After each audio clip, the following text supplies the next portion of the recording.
नमस्कार।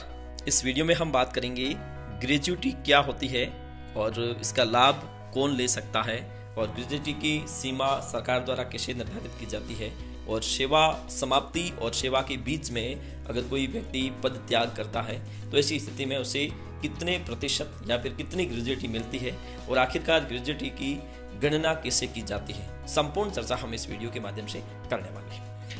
आगे बढ़ने से पहले आपको बता दें कि कोई भी सरकारी कर्मचारी सेवा के दौरान या सेवा के पश्चात उसे कुछ लाभ सरकार की ओर से दिए जाते हैं। सेवा के दौरान वेतन दिया जाता है और सेवा के पश्चात वेतन के बाद में पेंशन और पेंशन के साथ साथ ग्रेच्युटी का लाभ दिया जाता है। तो ये ग्रेच्युटी क्या है, इस वीडियो में हम समझने का प्रयास करेंगे।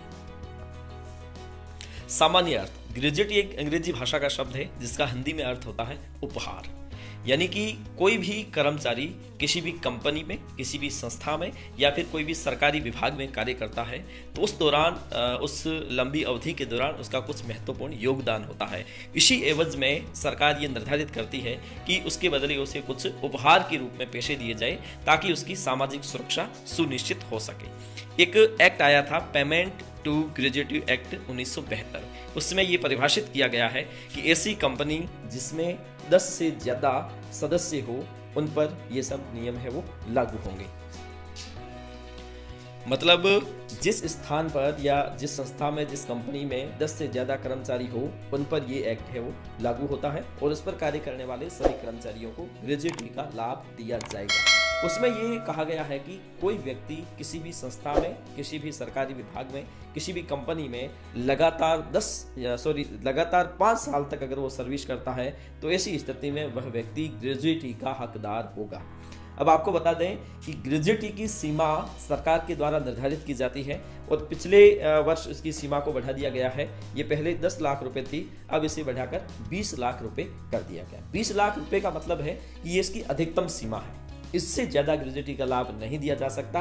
हाँ, इससे कम यानी कि उसकी जो सर्विस है उसके अनुसार उसमें कम या ज़्यादा हो सकते हैं, लेकिन इससे ज़्यादा अगर काउंटिंग हो रही है तो इसके बाद में 20 लाख से ज़्यादा रुपए ग्रेच्युटी के रूप में किसी भी कर्मचारी को नहीं दिए जाएंगे। ये बात कंपनी में कार्यरत कर्मचारियों और सरकारी विभाग में कार्य करने वाले कर्मचारियों पर समान रूप से लागू होती है। अब हम देखते हैं कि ये जो ग्रेच्युटी, हमने एक बात कही कि 20 लाख रुपए तक कोई किसी भी कर्मचारी को ग्रेच्युटी का लाभ दिया जा सकता है। पहली बात हमारे दिमाग में ये आती है कि क्या सभी को रिटायरमेंट के समय 20 लाख रुपए एज ए ग्रेच्युटी के रूप में दिए जाते हैं या नहीं, तो इसका उत्तर है कि नहीं दिए जाते हैं। सभी को 20 लाख नहीं दिए जाते हैं। ये ग्रेच्युटी गणना की जाती है आपकी सेवा अवधि पर, आपने कितने वर्ष तक उसमें किसी भी कंपनी या संस्था में काम किया है और इसके बाद में उसका एक फॉर्मूला है, उसी फॉर्मूले के माध्यम से ही आपकी ग्रेच्युटी की गणना की जाएगी। अब यूँ समझिए कि एक फॉर्मूला वो इस प्रकार से कार्य करता है कि आपका एक तो अंतिम वेतन, आप जब उस कंपनी को छोड़ रहे हैं, पहली शर्त आप उस कंपनी या किसी भी सरकारी विभाग में 5 वर्ष तक कार्यरत रहे हो।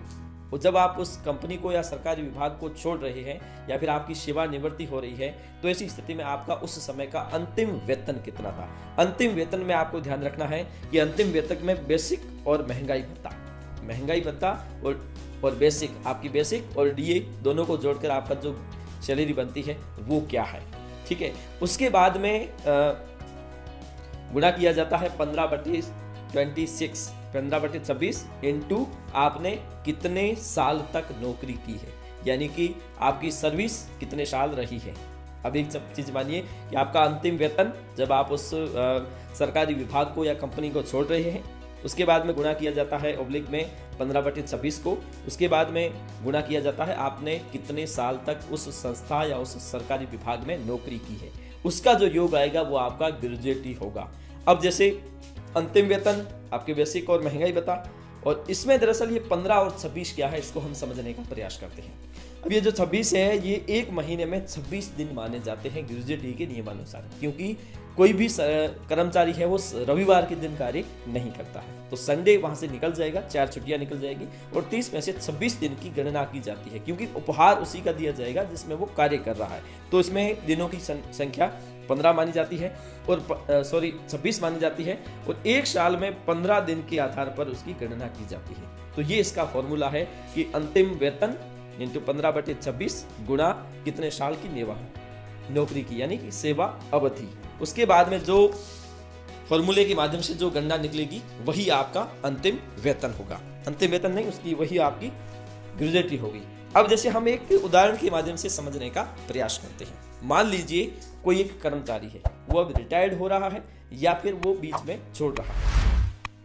अगर वो जिस समय कंपनी या संस्था को छोड़ रहा है तो उसका अंतिम वेतन डीए प्लस बेसिक मिलाकर कितना हो रहा है, 80,000 रुपये हो रहा है।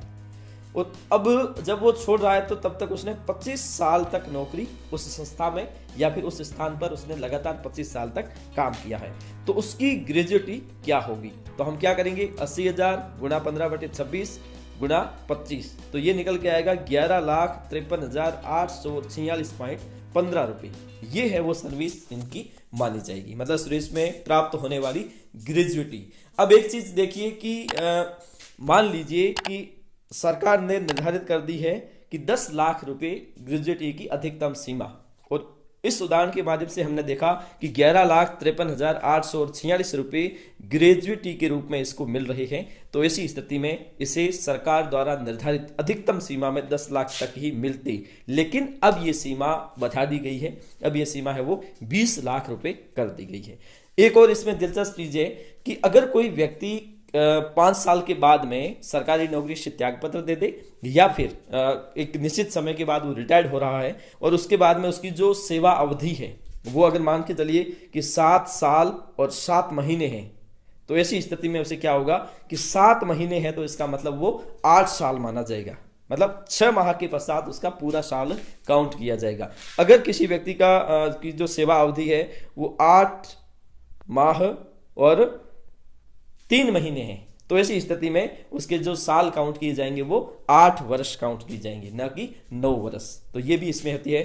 अब एक चीज आपको और समझनी है कि कोई भी व्यक्ति जो ग्रेजुएटी का लाभ लेना चाहता है तो वो क्या 5 साल के बाद अगर कोई व्यक्ति नौकरी छोड़ रहा है तो उसे ग्रेजुएटी का लाभ मिलेगा या नहीं मिलेगा? बिल्कुल मिलेगा, क्योंकि नियमानुसार यही होता है कि 5 साल तक अगर किसी व्यक्ति ने नौकरी की है, सेवा की है, तो उसके बदले में उसे ग्रेजुएटी का लाभ दिया जाएगा। तो ग्रेजुएटी कितनी बनेगी वो फॉर्मूले के अनुसार यहाँ पे तय हो जाएगा। जैसे कि आपका अंतिम वेतन क्या था और सेवा अवधि कितनी है, 5 साल कर दो, और उसके बाद में यहाँ पे इसकी जितने भी आते हैं लाखों में वो रुपए इसके हो जाएंगे। तो इस वीडियो के माध्यम से हमने ये समझने का प्रयास किया कि ग्रेजुएटी जिसकी गणना किस प्रकार से की जाती है। आज के लिए इतना ही, धन्यवाद।